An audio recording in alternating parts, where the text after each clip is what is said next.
all, 100 days hard challenge day 97 Tuesday morning 5:30 a.m. warm water ಕುಡ್ದು ನನ್ನ ಡೇನ start ಮಾಡಿದೆ.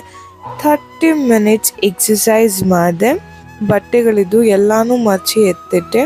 ಟಿಫನ್ಗೆ ghee rice mutton sambar ಮಾಡಿದ್ವಿ. As you know, ನಾವು Sunday ಏನು ಸ್ಪೆಷಲ್ ಮಾಡಿರಲಿಲ್ಲ, ಹಾಗಾಗಿ ಇವತ್ತು ಮಾಡಿದ್ವಿ. ನೋಡಿ, ಮಕ್ಕಳಿಗೆ ರಜಾ ಇದ್ರೆ ಏನೇನು ಮಾಡ್ತಾರೆ ಅಂತ ಯಪ್ಪ ಯಾವಾಗ ಸ್ಕೂಲ್ ಸ್ಟಾರ್ಟ್ ಆಗುತ್ತೋ ಅಂತ ಅನ್ನಿಸ್ಬಿಟ್ಟಿದೆ. ಸಿಕ್ಕಾಪಟ್ಟೆ ಸಾಕಾಗ್ಬಿಟ್ಟಿದೆ. ಇಬ್ರು ಜಗಳ ಆಡೋದು, ಈ ಥರ ಇರೋ ಬರೋ ಮನೇಲಿ ಸಾಮಾನೆಲ್ಲ ಎತ್ಕೊಂಡು ಆಟ ಆಡೋದು, ಸೋಫಾ ಸೆಟ್ಟು ತೊಗೊಂಡು ಆಟ ಆಡ್ತಿದ್ದಾರೆ. ನೋಡಿ ಹೇಗೆ ಮಾಡ್ತಿದ್ದಾರೆ ಅಂತ.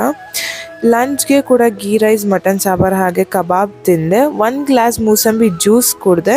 ನೈಟ್ ಯಾಕೋ ಹೊಟ್ಟೆ ಹಸಿತಿರಲಿಲ್ಲ, ಸೊ ಒಂದು ಬಾಳೆಹಣ್ಣು ತಿಂದೆ. ಫೈನಲಿ 97 ಡೇಸ್ ಕಂಪ್ಲೀಟ್ ಆಯಿತು. Here comes my favourite part, scratch ಮಾಡೋದು ಬಾಕ್ಸ್ನ. 3 days ಲೆಫ್ಟ್ ಅಷ್ಟೇ. ಇವತ್ತಿನ ವ್ಲಾಗ್ ಇಷ್ಟೇ. ನಾಳೆ ವ್ಲಾಗಲ್ಲಿ ಸಿಗೋಣ. ಬಾಯ್.